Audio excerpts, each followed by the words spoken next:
Hello students, आज हम बात कर रहे हैं नीट को संभव करने की। तो क्या हम इन बचे हुए दिनों में नीट को साकार कर सकते हैं, नीट में सिलेक्शन का सपना साकार कर सकते हैं? तो आंसर है हाँ। अगर आप मन लगाकर ये जो बचे हुए आपके पास दिन हैं इसमें अगर आप पढ़ाई करते हैं और जोश के साथ में बचे हुए समय का उपयोग करते हैं।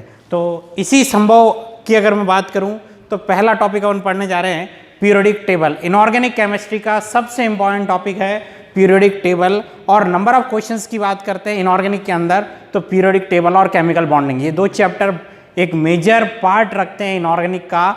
और एक्सप्लेनेशन की अगर बात करें या समझने वाली बात करें इनऑर्गेनिक की तो ये दो चैप्टर सबसे ज़्यादा इंपॉर्टेंट है, periodic table and chemical bonding. तो स्टार्ट करते हैं periodic table. Periodic table basically अपने पास चार प्रॉपर्टीज हमने को पढ़नी है। पहली है एटॉमिक रेडियाई, सेकंड है आयनाइजेशन एंथैल्पी, थर्ड अपने पास है इलेक्ट्रॉन गेन एंथैल्पी,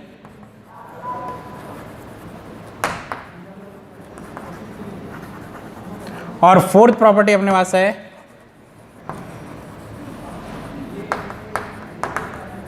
इलेक्ट्रोनेगेटिविटी।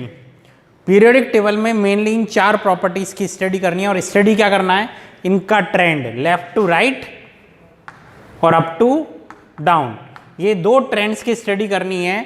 और अगर नीट के पैटर्न की बात करते हैं, हम जेई के पैटर्न की बात करते हैं तो ये ट्रेंड्स ही आज तक एग्जाम में मोस्टली आए हैं कि लेफ्ट टू राइट और अप टू डाउन, इन चारों प्रॉपर्टीज़ का जो ट्रेंड है, जो एक्सेप्शनल केसेस है, उनके बारे में आया हुआ है। आप देख सकते हैं प्रीवियस ईयर्स के पेपर्स। तो अपन इन चारों प्रॉपर्टीज़ को अफेक्ट करने वाले कुछ इफेक्ट है उनको पहले स्टडी करते हैं, फिर धीरे धीरे इन चारों प्रॉपर्टीज़ को हम ट्रेंड को लेफ्ट टू राइट और अप टू डाउन स्टडी करेंगे। तो सबसे पहले अपन बात करते हैं वो फैक्टर्स जो इन चारों प्रॉपर्टीज़ को अफेक्ट करेंगे। तो सबसे पहला फैक्टर है nuclear charge. What is nuclear charge? Attraction of nucleus on the electron of outer most shell. ये जो न्यूक्लियस इसको अट्रैक्ट कर रहा है, this is known as Z, nuclear charge, attraction of nucleus on the electron of outer most shell. अब अगर मैं बात करूं फैक्टर्स अफेक्टिंग न्यूक्लियर चार्ज, तो पहला फैक्टर अगर बात करते हैं नंबर ऑफ प्रोटॉन्स, तो डेफिनेशन है attraction of nucleus on the electron of outer most shell. तो अगर यहां पर नंबर ऑफ प्रोटॉन्स ज्यादा होंगे तो क्या होगा, इलेक्ट्रॉन पे जो अट्रैक्शन है वो भी ज़्यादा होगा। इट मीन्स अगर नंबर ऑफ प्रोटॉन्स इंक्रीज होते हैं तो Z इंक्रीज होगा। सीधी बात है, नंबर ऑफ प्रोटॉन्स क्या होता है, एटॉमिक नंबर Z, ये भी Z है, तो ये अगर इंक्रीज होगा तो ये Z भी क्या होगा, इंक्रीज होगा। बहुत ईजी है लर्न करना कि nuclear charge depends on number of protons. तो अगर मैं तुमसे कहूँ कि लेफ्ट टू राइट ट्रेंड्स की, what is the trend of nuclear charge और periodicity of nuclear charge, periodicity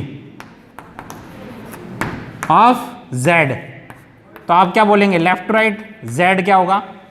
तो बताओ एटॉमिक नंबर क्या होता है लेफ्ट टू राइट, इंक्रीज, तो Z भी क्या होगा लेफ्ट टू राइट, इंक्रीज। अगर मैं कहता हूं अप टू डाउन कोई भी ग्रुप हो, न्यूक्लियर चार्ज या एटॉमिक नंबर क्या होता है, इंक्रीज। तो दिस इज द पीरियोडिसिटी और trend of nuclear charge in periodic table. Clear है? सेकंड अपने पास आता है factor screening effect. The second factor is screening effect. Screening effect is denoted by the symbol sigma. Screening effect और shielding effect. What is screening effect और shielding effect?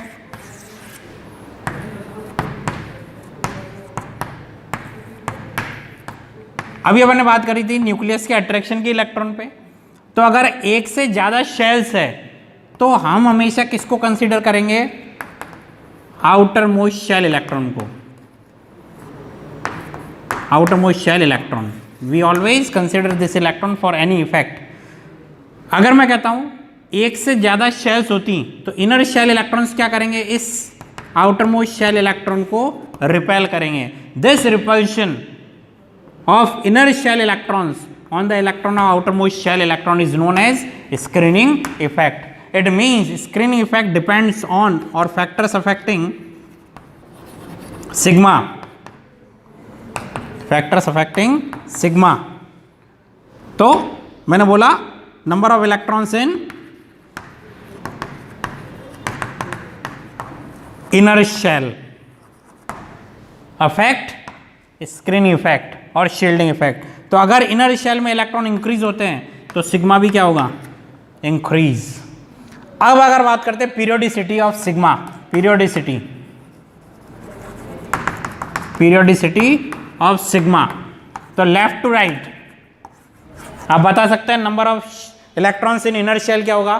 तो we know that in a period when we move left to right, what happened? Number of shells remain same. Left to right when we move in a period, what happened? Number of shells remain same, like lithium, beryllium, boron, carbon, nitrogen, oxygen. तो यहाँ अगर मैं बात करता हूँ 1s2 2s1 1s2 2s2 1s2 2s2 2p1 1s2 2s2 2p2, you can see that number of shells क्या रह रहा है? 2। लिथियम में भी 2 शेल्स, बेरिलियम में भी 2 शेल्स, बोरोन में भी 2 शेल्स, कार्बन में भी 2 शेल्स, नाइट्रोजन में भी 2 शेल्स, सब में कितनी शेल्स है? 2। तो अगर मैं कहता इनर शेल कौन सी है? फर्स्ट। इनर शेल कौन सी है? फर्स्ट। और इनर शेल में नंबर ऑफ इलेक्ट्रॉन्स की अगर बात करते हैं तो number of electrons in inner shell क्या रह रहा है? Remain same. Number of electrons in inner shell in a given shell remains same when we move left to right in a period, which means sigma remain same or approx same. Sigma remains same when we move left to right in a period. Why? Because number of electrons remains same left to right in a period. Number of electrons in inner shell remains same when we move left to right in a period. अब अगर बात करते हैं up to down in a group, what happen? Up to down in a group,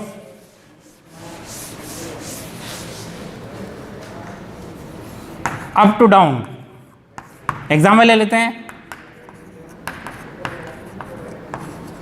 तो you know that the electronic configuration of these elements, you can see that in lithium only 2 shells, in sodium we have 3 shells, in potassium we have 4 shells, then 5, then 6. It means number of shells continuously increases. यहाँ 2 shells है तो 2 में से एक पहली shell inner shell हो गई और ये वाली आउटर मोस्ट शेल हो गई। तो यहाँ इनर शेल में कितने इलेक्ट्रॉन है? 2। यहाँ आउटर मोस्ट शेल कौन सी हो गई? Third shell. इनर शेल्स कौन सी हो गई? First and second, total electron हो गए 10। यहाँ पर आउटर मोस्ट शेल हो गई फोर्थ शेल, इनर शेल हो गई फर्स्ट सेकंड थर्ड, तो यहाँ इलेक्ट्रॉन हो गए 18। Just like that in a group when we move up to down, what happen? Number of electrons in inner shells continuously increases, so that's why sigma also increase. Is that clear? Left to right sigma remains same, but up to down sigma continuously increases. Why? Because left to right number of electrons in inner shell remains same, while up to down in a group number of electrons in inner shells continuously increases. This is all about screening effect. The third effect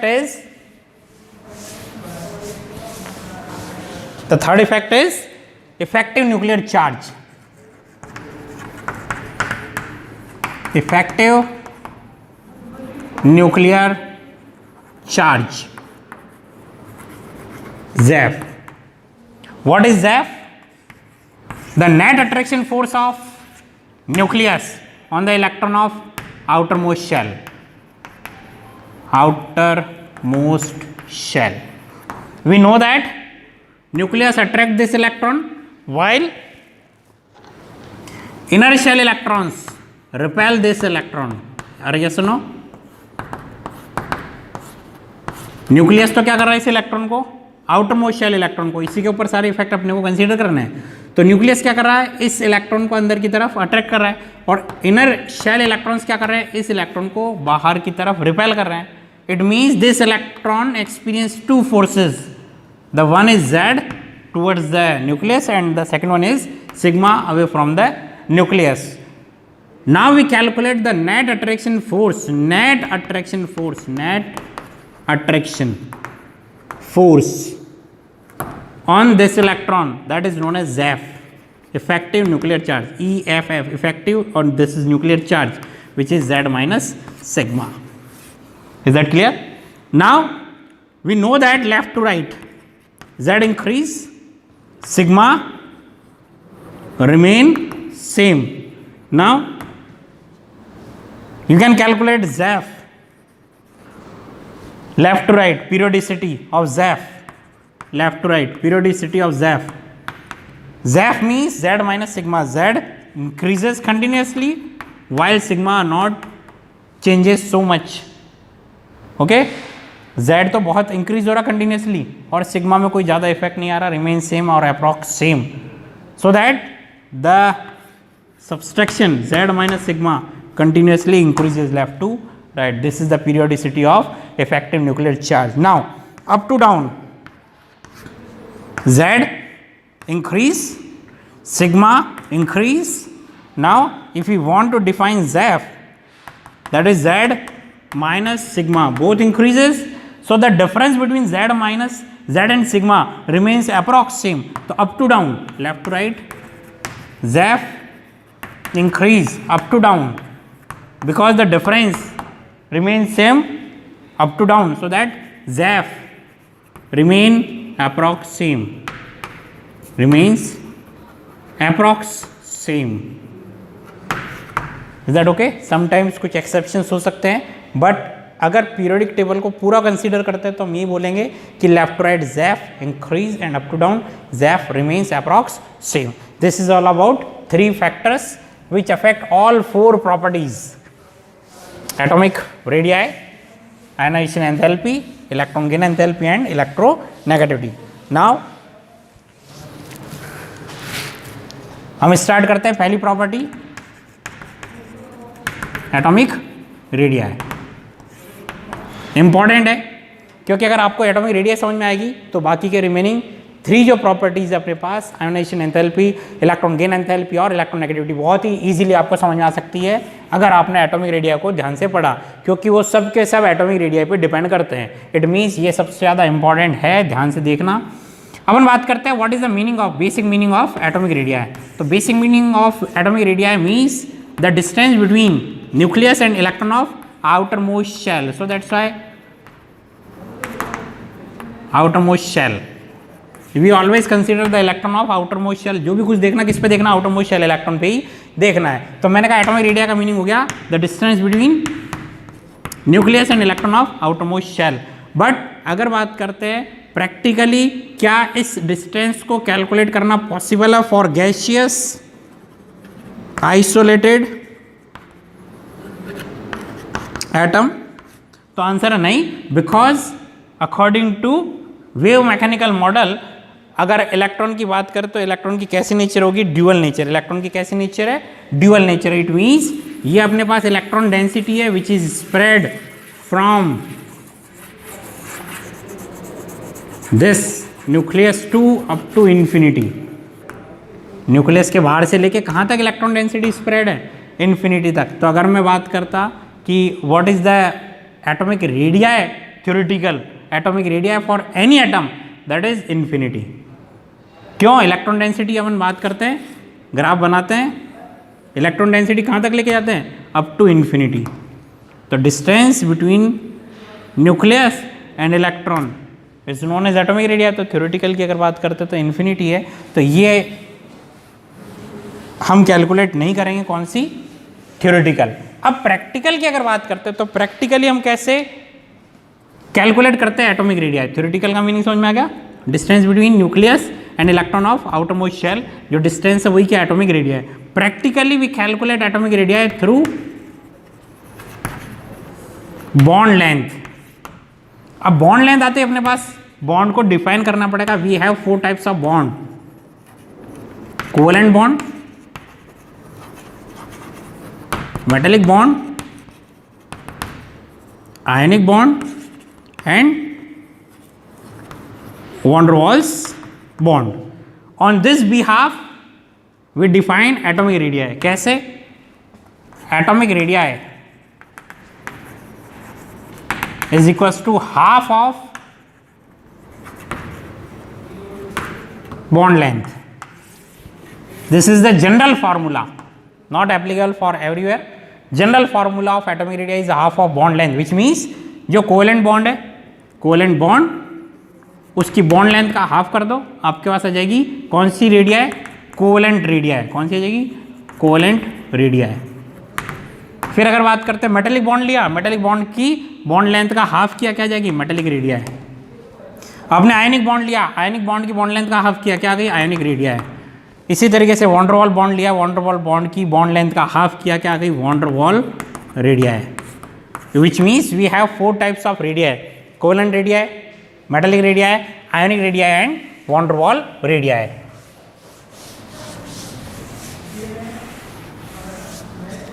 If we want to define the first type of radii, that is covalent radii. Covalent radii means half of distance between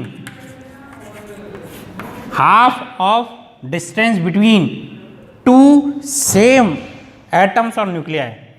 half of distance between, ये half कर दिया मैंने, 2 same atoms होने चाहिए। किस में होनी चाहिए? गैसियस मॉलिक्यूल में। गैसियस मॉलिक्यूल, कोई गैसियस मॉलिक्यूल है, उस गैसियस मॉलिक्यूल में 2 एटम आपको सिमिलर सेम टाइप के एटम लेने हैं, एक जैसे एटम लेने हैं और उनके बीच की डिस्टेंस को हाफ करना, that is known as covalent radii. तो क्वेश्चन की अगर बात करते हैं, from which compound we are able to find the atomic radii of oxygen or covalent radii of oxygen। आपको covalent radii of oxygen find करना है। पहला ऑप्शन मैंने दिया O3, दूसरा मैंने दिया O2, तीसरा ऑप्शन दिया मैंने H2O2, फोर्थ ऑप्शन ऑल। तो अगर डेफिनेशन प्रॉपरली आपको याद है, half of distance between two same covalently bonded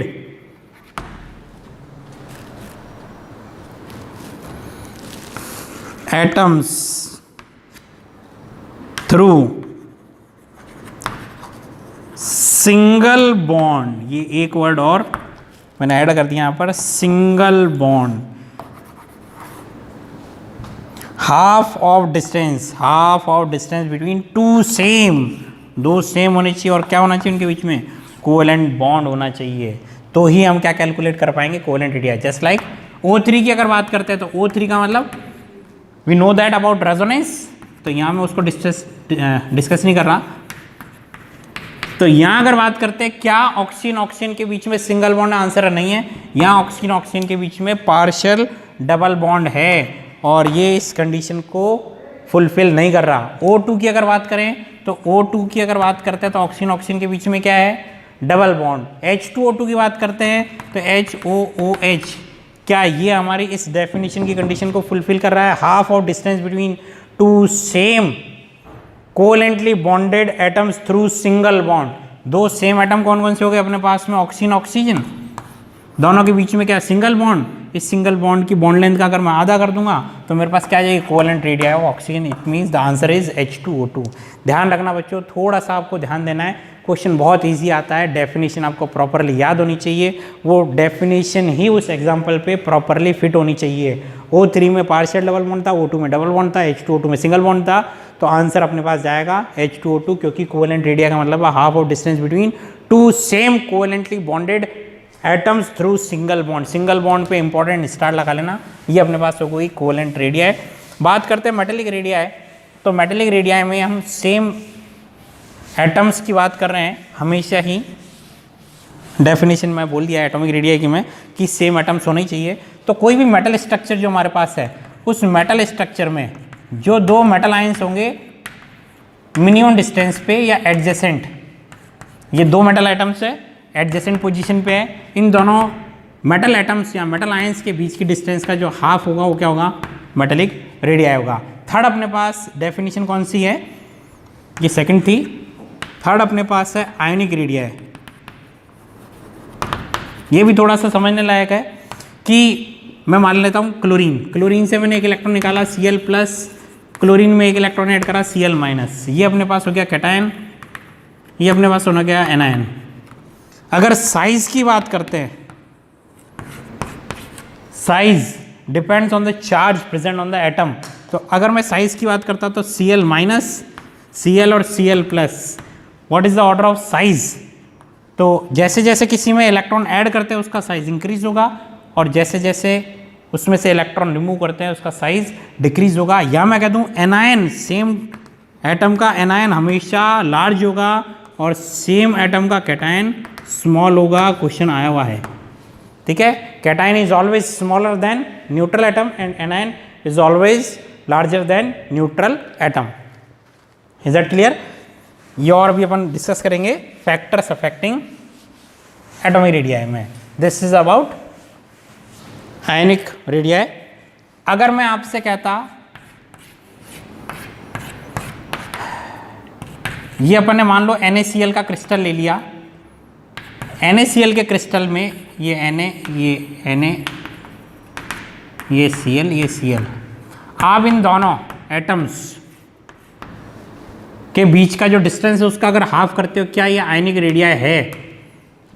अगर ये आयनिक रेडियाई है तो किसकी है, Na प्लस की या Cl माइनस की। तो अभी अपन ने डिस्कस करा कि कैटायन का साइज हमेशा स्मॉल होगा और एनायन हमेशा लार्ज साइज का होगा। कैटायन हमेशा छोटा होगा और एनायन हमेशा बड़ा होगा, विच मीन्स हम एग्जैक्टली इस डिस्टेंस का हाफ करके अगर जो आयनिक रेडियाई निकालेंगे, ना तो वो Na प्लस की होगी ना Cl माइनस की। Na प्लस की जो रेडियाई होगी उससे ये ज़्यादा वैल्यू आएगी और जो Cl माइनस की रेडियाई होगी उससे ये वैल्यू छोटी आएगी। It means this is not the correct method to find the ionic radii of any ion.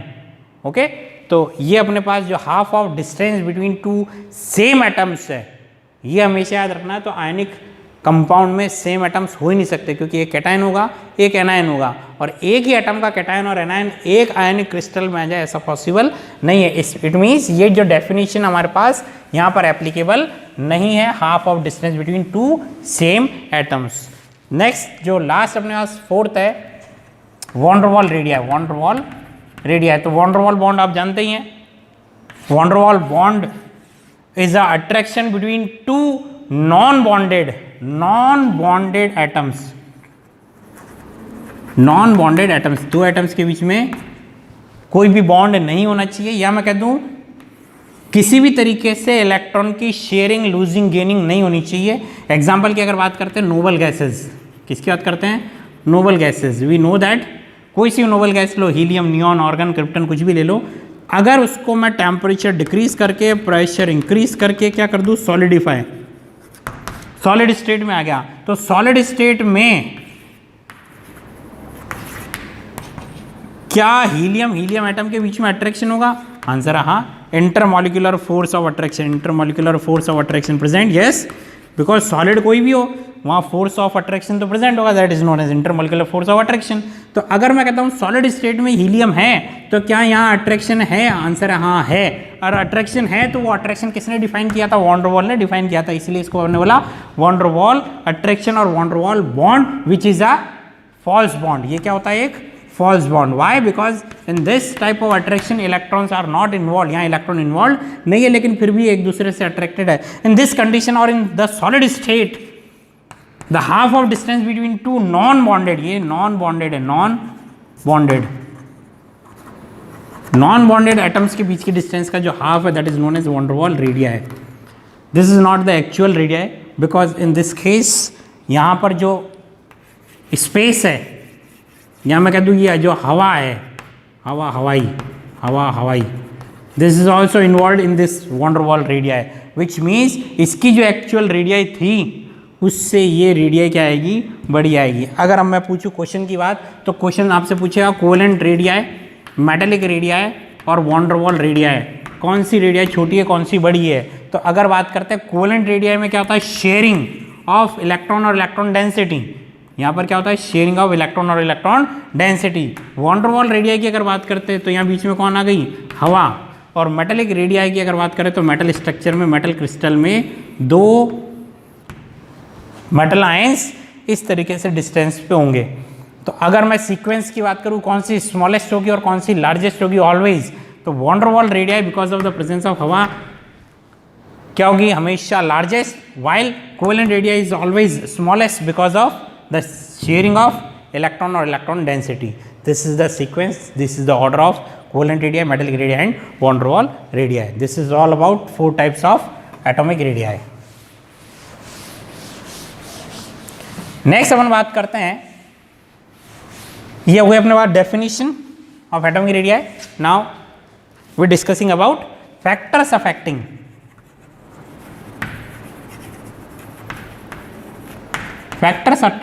Atomic radii.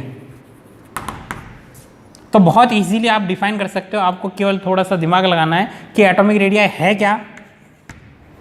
Atomic radii क्या है, एटॉमिक रेडियाई क्या है, एटॉमिक रेडियाई है distance between nucleus and electron of outermost shell. तो पहला मैंने factor लिया atomic radii के ऊपर Z का। अगर Z इंक्रीज होता है, Z का मतलब अट्रैक्शन, अगर Z इंक्रीज होगा तो distance between nucleus and electron क्या हो जाएगा, अगर Z इंक्रीज होता है तो डिस्टेंस Z इंक्रीज हुआ, अट्रैक्शन इंक्रीज हुआ इस इलेक्ट्रॉन पे, तो जो डिस्टेंस होगी वो डिस्टेंस क्या हो जाएगी, डिक्रीज। सेकंड अगर बात करते हैं स्क्रीनिंग इफेक्ट और शील्डिंग इफेक्ट की, स्क्रीनिंग इफेक्ट और शील्डिंग इफेक्ट। तो स्क्रीनिंग या शील्डिंग इफेक्ट क्या है, repulsion of electron on the electron of outermost shell. तो अगर मानो धक्का दे रहे हैं इलेक्ट्रॉन, सारे के सारे इलेक्ट्रॉन बाहर वाले इलेक्ट्रॉन को क्या कर रहे हैं, धक्का दे रहे हैं, तो धक्का अगर देंगे तो न्यूक्लियस और इलेक्ट्रॉन के बीच का जो डिस्टेंस होगा वो क्या हो जाएगा, increase. Third effect is effective nuclear charge. Effective nuclear charge means net attraction force of nucleus on the electron of outermost shell. तो अगर मैं कहता हूँ इस न्यूक्लियस का नेट अट्रैक्शन इस इलेक्ट्रॉन के ऊपर इंक्रीज हो रहा है, नेट अट्रैक्शन इंक्रीज होने का मतलब अट्रैक्शन इंक्रीज हो रहा है, नेट अट्रैक्शन इंक्रीज हो रहा है, तो जो डिस्टेंस होगी वो क्या हो जाएगी, वो क्या हो जाएगी, डिक्रीज। नेक्स्ट अपन फोर्थ पॉइंट की अगर बात करते हैं तो है number of shells. Number of shells, अगर नंबर ऑफ शेल्स इंक्रीज होता है, ये पहली शेल, ये दूसरी शेल, ये तीसरी शेल, ये चौथी शेल, पहली दूसरी तीसरी चौथी, तो नंबर ऑफ शेल्स अगर बात करते हैं, नंबर ऑफ शेल्स जैसे जैसे इंक्रीज होगा, नंबर ऑफ शेल्स इंक्रीज होने पर डिस्टेंस क्या होगा, डिस्टेंस इंक्रीज, यानी एटॉमिक रेडियाई इंक्रीज होगा। Is that okay? ये अपने पास हो गए फैक्टर्स अफेक्टिंग एटॉमिक रेडियाई। अब बात करते हैं अपन चार्ज। चार्ज में अपने पास है पॉजिटिव चार्ज और दूसरा अपने पास है नेगेटिव चार्ज।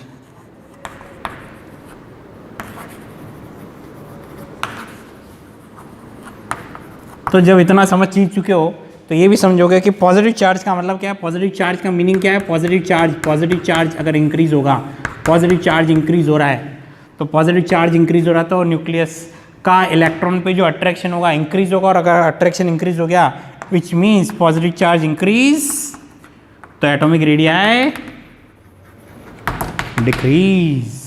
नेगेटिव चार्ज की अगर बात करते हैं, नेगेटिव चार्ज का मतलब इलेक्ट्रॉन्स इंक्रीज होंगे। क्या है, इलेक्ट्रॉन इंक्रीज होंगे, और अगर इलेक्ट्रॉन इंक्रीज हो गए तो जो रिपल्शन होगा, इलेक्ट्रॉन इंक्रीज, रिपल्शन इंक्रीज, तो एटॉमिक रेडियाई भी इंक्रीज होगा। इसीलिए कैटायन का साइज हमेशा स्मॉलर होता है और एनायन का साइज हमेशा लार्जर होगा। किससे? न्यूट्रल एटम से। This is all about factors affecting atomic radii. Is that okay?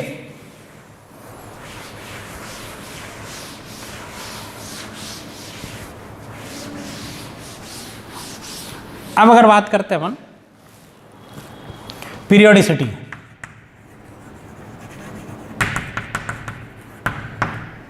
Periodicity of atomic radii, periodicity of atomic radii. तो पहला ट्रेंड लेफ्ट टू राइट और दूसरा trend up to down. Left to right की अगर मैं बात करता हूं तो Z क्या होता है, इंक्रीज होता है, sigma not changes so much, ZEF continuously increases and number of shares remain same, remain same. और अगर number of shares remain same है और अट्रैक्शन इंक्रीज हो रहा है, नंबर ऑफ शेयर्स तो हो गई, मान लो जो भी शेयर्स है वो अपने सेम रख दी, कांस्टेंट रख दी, 1 2 3 3 शेल अगर मैं मान लेता अगर होती तो लेफ्ट टू राइट ये यहीं रहेगी शेल, लेकिन यहाँ पर क्या होता जाएगा, ZEF इंक्रीज होता जाएगा। और अगर ZEF इंक्रीज हो रहा है तो इस इलेक्ट्रॉन पे जो नेट अट्रैक्शन होगा वो क्या होगा, इंक्रीज। और अगर नेट अट्रैक्शन इंक्रीज होगा तो लेफ्ट टू राइट, अगर मैं एटॉमिक रेडिया की बात करता तो लेफ्ट टू राइट क्या लिखेंगे, एटॉमिक रेडिया है, left to right atomic radii है डिक्रीज। बहुत सिंपल है, याद रह जाएगा, कोई दिक्कत वाली बात नहीं है। नेक्स्ट अगर बात करता किसकी, अप टू डाउन की। अप टू डाउन अगर मैं बात करता हूँ तो Z इंक्रीज होता है, सिग्मा भी इंक्रीज होता है, ZEF अप्रॉक्स सेम रहेगा। जबकि नंबर ऑफ शेल्स क्या होगा, continuously number of shells continuously increase होगा। और अगर नंबर ऑफ शेल्स इंक्रीज होगा, ये पहली शेल फिर दूसरी तीसरी चौथी पांचवी छठी, नंबर ऑफ शेल्स इंक्रीज हो रहा है तो डिस्टेंस फ्रॉम न्यूक्लियस क्या होता है, इंक्रीज। यानी मैं कह सकता हूँ up to down number of shells increase, so that's why atomic radii continuously increases. Is that okay? ये अपने पास हो गया general trend of atomic radii in periodic table, left to right decrease, up to down increase. अब बात करें क्या जो क्वेश्चन है इन पे आता है अभी तक जो पढ़ा नहीं, ये सब हमको केवल समझने के लिए जरूरी है कि what is the trend, what are the factors which affect atomic radii. Question की अगर बात करते हैं तो क्वेश्चन आपको क्या गिवन होगा,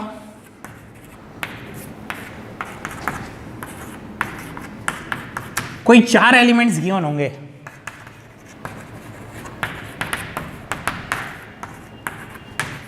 कोई 4 एलिमेंट्स गिवन होंगे, कोई से भी 4 एलिमेंट्स कैसे भी ले सकते हो आप सीक्वेंस में, कोई दिक्कत नहीं है। तो लेफ्ट टू राइट की अगर बात करता हूं मैं तो लेफ्ट टू राइट क्या होता है, लेफ्ट टू राइट बोलो जल्दी से बोलो, लेफ्ट टू राइट क्या होगा, size decrease, atomic radii decrease, size decrease. अब आप सोचो कि मैंने एक छोड़ दिया, क्यों छोड़ा, सोच के देखो, नियॉन ऑर्गन क्या है, नोबल गैसेस, और नोबल गैसेस में केवल कौन सी एटॉमिक रेडियाई फाइंड कर सकते हैं, वॉन्डर वॉल रेडियाई। कौन सी फाइंड कर सकते हैं, van der Waals radii which is largest. तो अगर मैं बात करूं इन अ गिवन पीरियड कौन सी रेडियाई सबसे बड़ी होगी, या किस एलिमेंट की एटॉमिक रेडियाई सबसे बड़ी होगी, उस पीरियड का जो नोबल गैस एलिमेंट होगा उस नोबल गैस की एटॉमिक रेडियाई लार्जेस्ट होगी। क्यों? क्योंकि वो कौन सी होगी, वॉन्डर वॉल रेडियाई, बात समझ में आ गई। Left to right in a period largest कौन है, noble gas. Is that clear? बाकी अगर बात करें ट्रेंड लेफ्ट टू राइट क्या हो रहा है, डिक्रीज, नॉर्मल ट्रेंड है, कोई दिक्कत वाली बात नहीं है। तो ये अपने पास बात हो गई लेफ्ट टू राइट। अब बात करते हैं अपन अप टू डाउन। तो अप टू डाउन अपने पास 4 ब्लॉक्स में अपन बात करते हैं, S block, p block, d block और एफ। तो एस ब्लॉक की अगर मैं बात करता हूं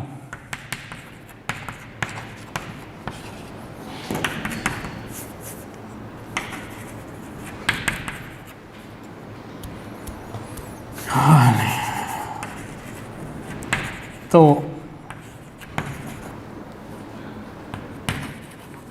ये मैंने बात करी एस ब्लॉक की, किसकी, एस ब्लॉक। तो s block up to down general trend क्या है, जनरल ट्रेंड है atomic radii up to down increase. तो एस ब्लॉक में विदाउट एनी एक्सेप्शन क्या होगा, एटॉमिक रेडियाई इंक्रीज होगा, कोई एक्सेप्शन नहीं है up to down first A और सेकंड ए ग्रुप के अंदर। लेकिन अगर फर्स्ट ए और सेकंड ए को अपन कंपेयर करें कि 4 एलिमेंट्स का आपको कोई ग्रुप दे दे, जैसे मैंने दे दिया बेरिलियम, लिथियम, सोडियम, मैग्नीशियम, अब इन चारों में कंपेयर करना है, तो वी नो दैट कि जो लेफ्ट टू राइट है वो साइज़ क्या होता है, डिक्रीज। ये साइज़ मैंने कर दिया डिक्रीज। लेकिन 4 एलिमेंट्स की अगर मैं ट्रेंड की बात करता हूँ तो 4 एलिमेंट्स का ट्रेंड क्या होगा, ये अपने पास है स्मॉलेस्ट, यहाँ से स्टार्ट करेंगे, इधर जाएंगे, फिर इधर जाएंगे, फिर इधर जाएंगे, ये हो गया largest. This is the sequence of atomic radii. ये स्मॉलेस्ट, ये लार्जेस्ट, तो यहाँ से यहाँ, यहाँ से यहाँ, यहाँ से यहाँ। Is that clear? 4 एलिमेंट्स का आपके पास ऑप्शन आएगा, आपको देखना है। तो दिस इज द सीक्वेंस। फिर बात करते हैं इन 4 एलिमेंट्स की। तो ये मैग्नीशियम, सोडियम, पोटेशियम और कैल्शियम की अगर बात करते हैं, ट्रेंड क्या रहेगा, मैग्नीशियम, सोडियम, फिर कैल्शियम, फिर पोटेशियम। Is that clear? ये भी यही ऑर्डर है, ठीक है। लेकिन अब मैं इस पूरे फर्स्ट और सेकेंड को कंबाइन कर देता हूँ। तो कैल्शियम से बड़ा स्ट्रोंशियम, स्ट्रोंशियम से बड़ा बेरियम, बेरियम से बड़ा कौन होगा, पोटेशियम, फिर रुबिडियम, फिर सीजियम। तो दिस इज द ट्रेंड। आपको अब 4 एलिमेंट्स दे देता, कैल्शियम, पोटेशियम, स्ट्रोंशियम और रुबिडियम। अब आपको कंपेयर करना है या इन 4 में कंपेयर करना है, तो ध्यान रखना strontium, then barium, then rubidium, then CS। इस दुनिया में जो लार्जेस्ट है साइज, सबसे बड़ा दुनिया में कौन है, CS। सबसे बड़ा कौन, CS। इस दुनिया में सबसे बड़ा कौन है, CS है, ध्यान रखना है। क्यों? क्योंकि अप टू डाउन सबसे नीचे कौन है, सीजियम। सर इसके नीचे फ्रेंशियम, रेडियो एक्टिव है, इसकी बातें नहीं करेंगे। लेफ्ट टू राइट साइज क्या होता है, डिक्रीज होता है। नोबल गैसेस को अलग से पढ़ेंगे। तो दुनिया में सबसे बड़ा कौन है, CS। Is that clear?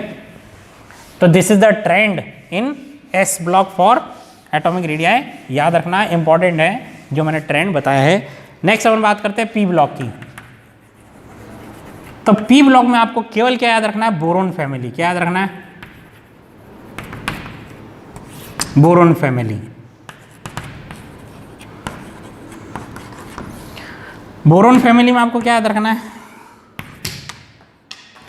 ये तो आपको याद रहेगा ही कि अप टू डाउन साइज क्या होता है, इंक्रीज। तो बोरोन से एल्यूमिनियम इंक्रीज, गैलियम से इंडियम इंक्रीज। अब आपको याद क्या रखना है कि aluminium to gallium size decrease, indium to thallium size increase, but in very less amount. Increase तो होता है, इसलिए अपन लिख देते हैं अप्रॉक्स सेम या इंक्रीज।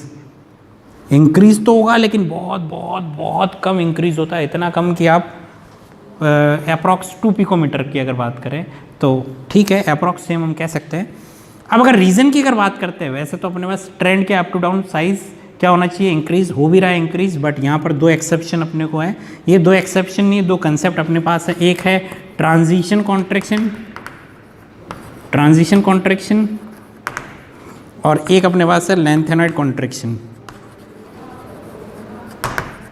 लेंथेनॉइड कॉन्ट्रैक्शन, जो आगे के लेक्चर्स में हम डिफाइन करेंगे। ठीक है, अभी आपको याद रखना है, ये नीट का क्वेश्चन आया हुआ क्वेश्चन है। ठीक है, अब अगर रिमेनिंग P ब्लॉक की अगर बात करते हैं, तो रिमेनिंग P ब्लॉक में अप टू डाउन की अगर मैं बात करूं तो up to down size increase होगा विदाउट एनी एक्सेप्शन। कोई गड़बड़ नहीं है, कार्बन फैमिली हो, चाहे नाइट्रोजन हो, ऑक्सीजन हो, हेलोजन हो, या नोबल गैसेस,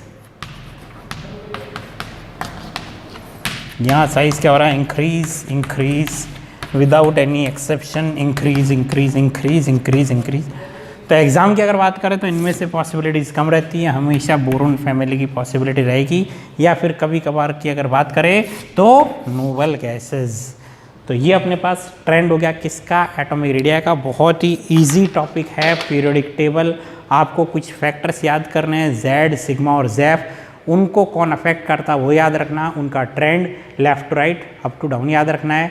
जेड की अगर बात करें तो लेफ्ट टू राइट हो चाहे अप टू डाउन हो, इंक्रीज होना है। सिग्मा की अगर बात करें लेफ्ट टू राइट ज़्यादा कोई इफेक्ट होता नहीं है, या अप्रॉक्सिमेट रहता है। अप टू डाउन अगर बात करें number of electrons in inertial increase होता है, इसलिए सिग्मा क्या हो जाएगा, इंक्रीज हो जाएगा। जैफ की अगर बात करते हैं तो लेफ्ट टू राइट इंक्रीज होगा, और जैफ अप टू डाउन की अगर बात करते हैं तो अप्रॉक्सिमेट रहता है। ये 3 इफेक्ट आपको याद होने चाहिए, बाकी सब कुछ अपन इलेक्ट्रॉनिक कॉन्फ़िगरेशन से डिफाइन कर सकते हैं।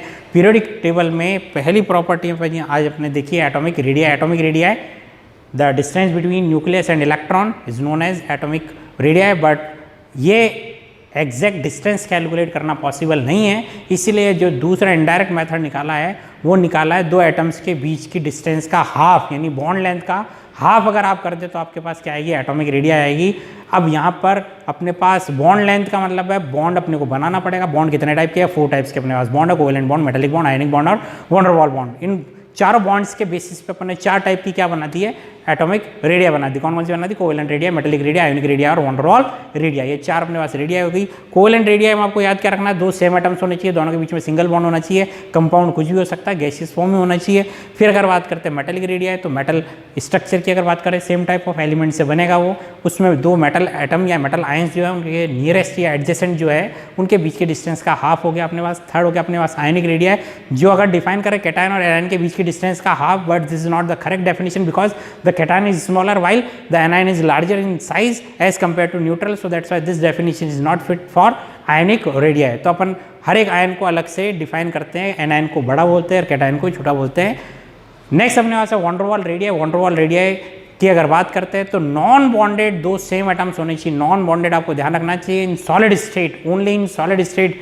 जो उनके बीच का मिनिमम डिस्टेंस है वो सॉलिड स्टेट में ही आएगा, और सॉलिड स्टेट में लाने के लिए हम प्रेशर इंक्रीज कर सकते हैं, टेम्परेचर डिक्रीज कर सकते हैं। नोबल गैसेस को अगर प्रेशर इंक्रीज और टेम्परेचर डिक्रीज करते हैं, सॉलिड स्टेट में लेके आते हैं, तो 2 जो नोबल गैसेस पार्टिकल है उनके बीच की जो डिस्टेंस है उसका जो हाफ करेंगे वो क्या आ जाएगी हमारे पास वॉन डेर वाल्स रेडिया। यहाँ पर दिक्कत क्या आएगी कि वो जो वॉन डेर वाल्स रेडिया आएगी उसके बीच में थोड़ी सी हवा भी अपन कंसीडर करेंगे, तो वो जो हवा वो भी एटॉमिक रेडिया में कंसीडर होगी, इसीलिए वॉन डेर वाल्स रेडिया की वैल्यू क्या जाएगी, बाकी रेडिया से लार्जेस्ट आएगी। और कोवेलेंट रेडिया में बिकॉज ऑफ क्या होता है, sharing of electron, electron density, जो कोवेलेंट रेडिया की वो स्मॉलेस्ट आएगी। देन अपने पास है periodicity in s block, then p block, then d block की अगर मैं बात करता हूँ तो डी ब्लॉक के अंदर ट्रेंड रेगुलर नहीं है।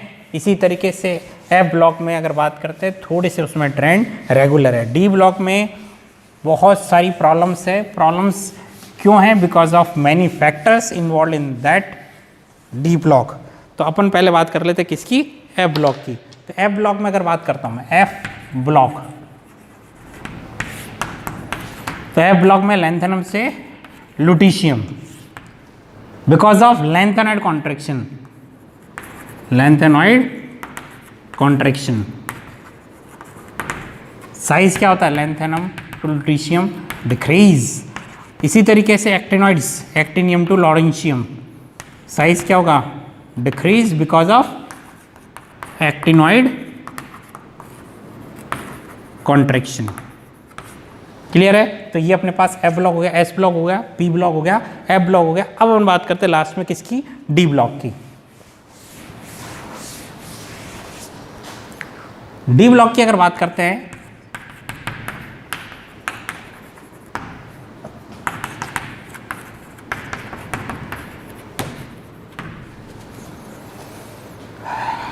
तो अगर मैं लेफ्ट राइट बात करता हूं तो left right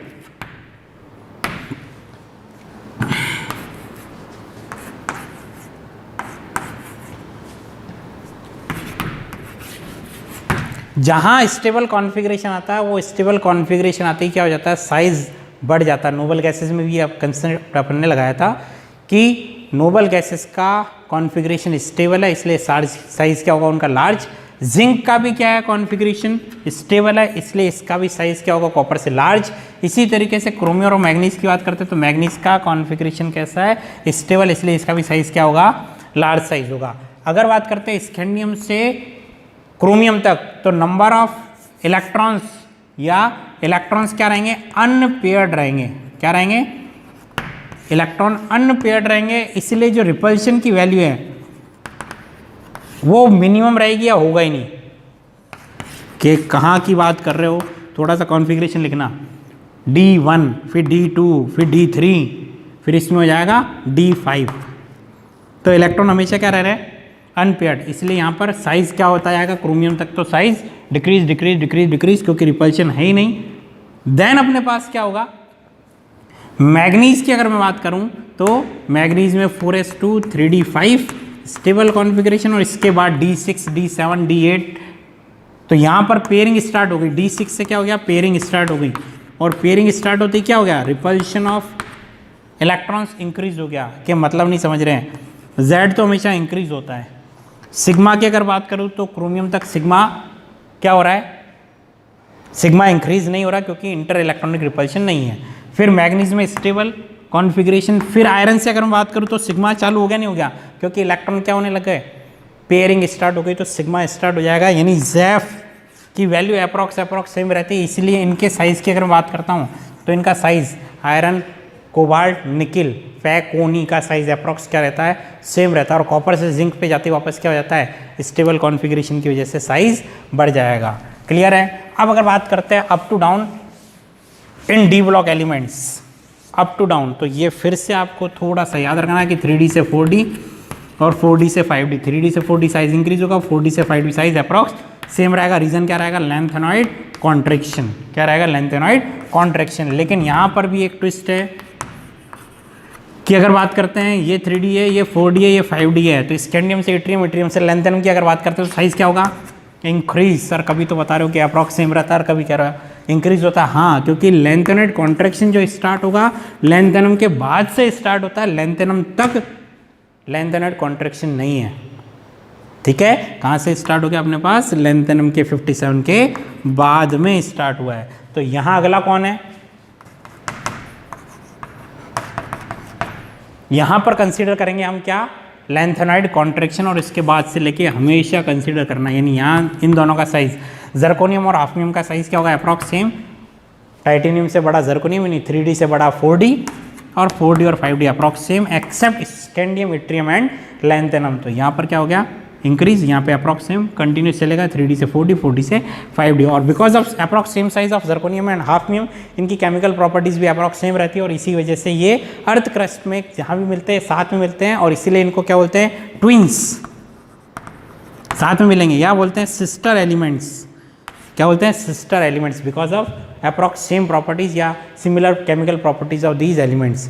zirconium and hafnium दोनों अर्थ क्रस्ट में एक साथ मिलते हैं, इसीलिए इनको ट्विंस या सिस्टर एलिमेंट्स कहते हैं। ये भी नीट का क्वेश्चन आया हुआ है पहले। क्लियर है। तो this is all about atomic radii in s block, p block, d block, a block.